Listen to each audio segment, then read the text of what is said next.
Hello and welcome to episode 19 of the SWR Darts Coaching Podcast with me, Sean, a full-time PDPA qualified darts coach. I hope you're well. I hope you've been practicing well since the last podcast.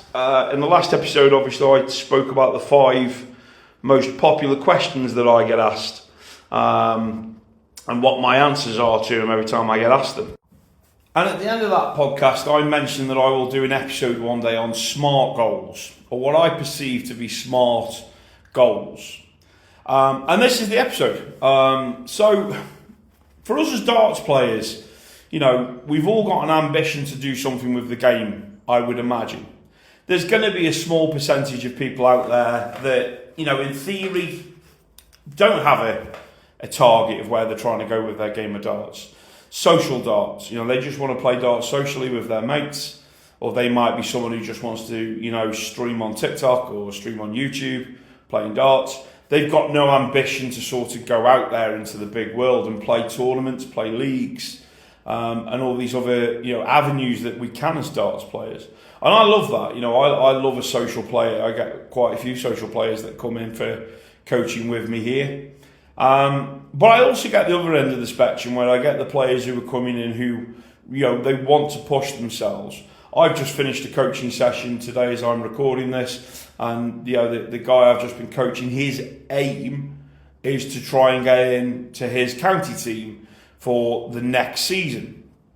And he's a very good player, a little bit in the mindset that we need to work on.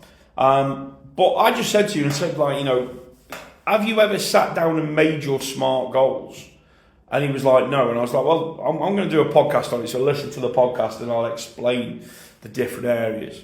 So what are SMART goals? Well, it's 5 different areas that you need to look at your game with. And obviously it spells out SMART.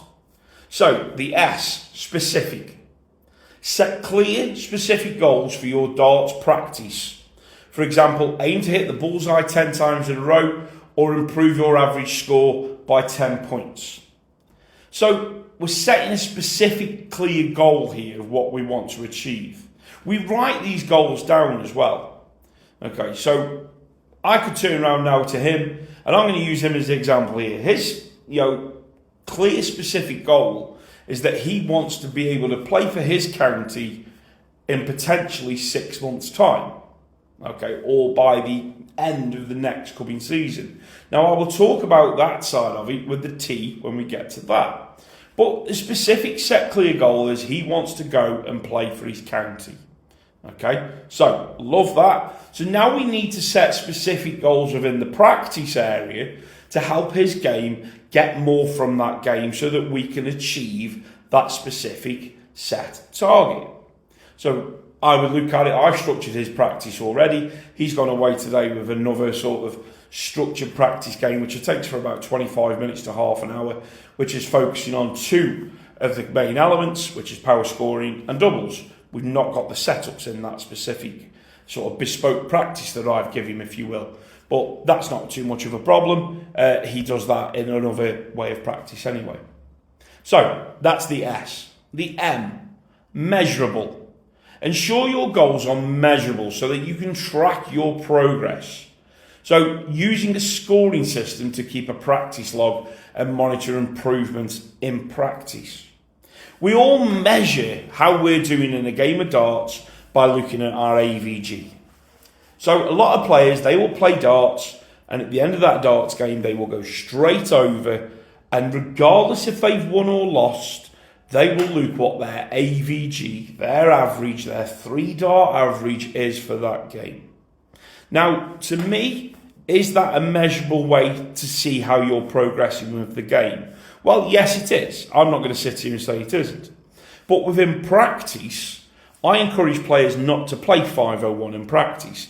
I encourage players to play different games across the 3 core elements: power scoring, setups and doubles. So we create measurable practice there that we can track the progress and see how we're doing. Can we beat our previous score? We've played this practice game, say, 47 times in a month, add all them scores together, work out an average of what we've scored in them games. The following month, can we beat that average? If we do beat that average, great, we're seeing achievements in practice. Which brings me to the A, achievable goals. Set realistic and achievable goals based on your current skill level, but challenge yourself. Make sure your goals are attainable to keep your motivation high.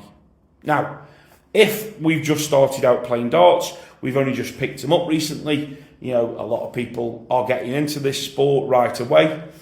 And I've heard it, I have honestly heard it. I want to start going and play in the pub leagues. I'd like to go and play county, but my aim is to get in the PDC.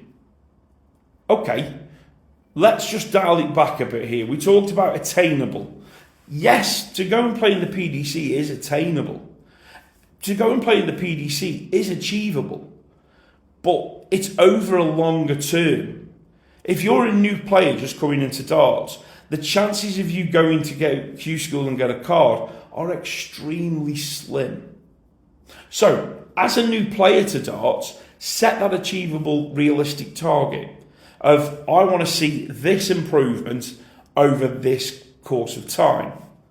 But we set it as an achievable target. We don't turn around and go, in 3 months' time, I want to be hitting 108 plus averages.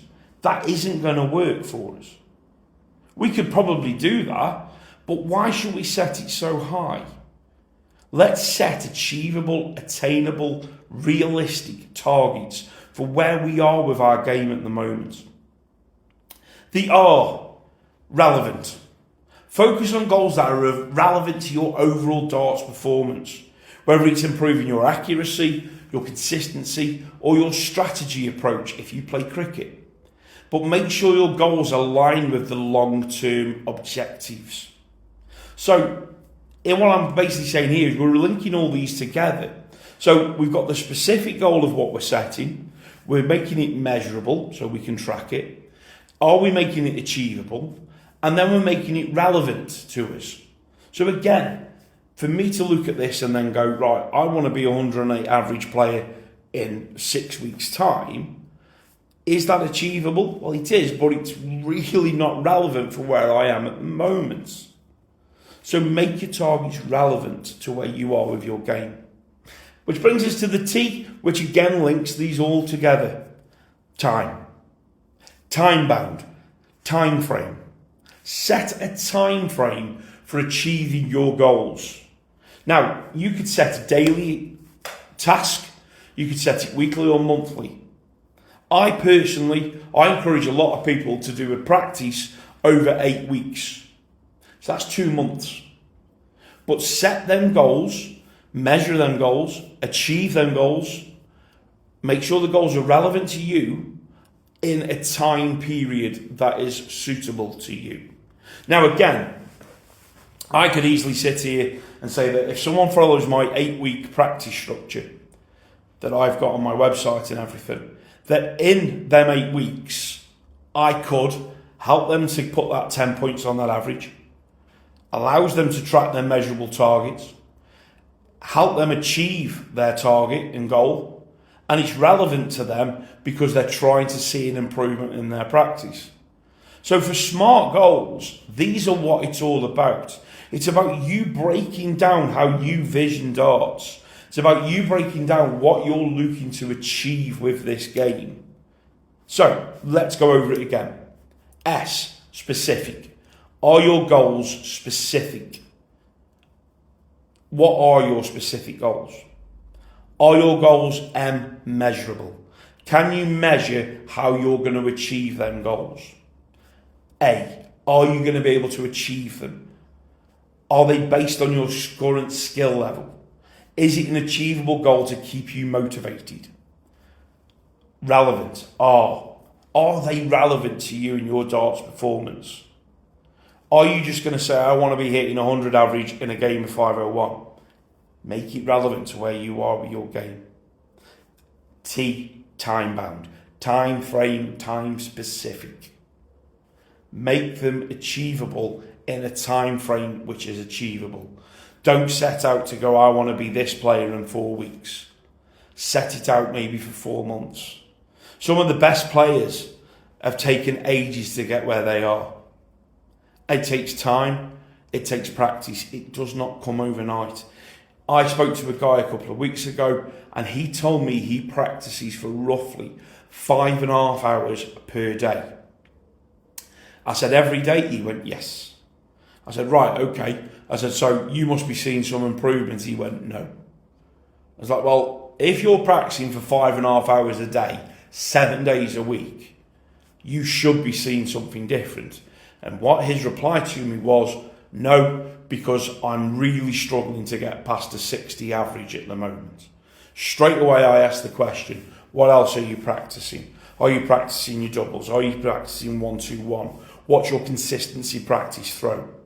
He says, I just play the 501. Playing 501, by that way, he's setting a specific goal to beat in a game of 501. Measurable, yes, I suppose it is. Achievable, well, he's setting his target quite high. It's relevant to him, no, because he's setting the target high, he's not at that point. But he wants it now. But he's not doing anything else to achieve that target. He's just playing 501. So again, smart goals should always be focused around your practice as well as your 501 play. So that's smart goals. S, specific. M, measurable. A, achievable. R, relevant. And T, time. Set yourself some smart goals. Let me know how you get on with them. It's only a short one. I appreciate you listening. I appreciate all the follows that we've had recently on Spotify. It's great. If you enjoyed the podcast, by the way, please let me know. Drop a comment, let me know. Find me across social media. Let me know how you find it. If you've got an idea you'd like me to talk about on the podcast, let me know. If there's a specific subject you want me to talk about, if there's a specific practice routine that you'd like me to go over, let me know. I'm happy to do this. If I can help a player, that's what I'm here to do. Away from that, obviously through my website, swr.coaching.co.uk, I offer one-to-one, in-person darts coaching, I offer online coaching, and also the throw analysis. There's plenty on there for you to come and find. So come and find me online, just search for SWR Darts Coaching, and you'll be able to find me across all the platforms. Thank you very much for listening, and I look forward to speaking to you on the next episode.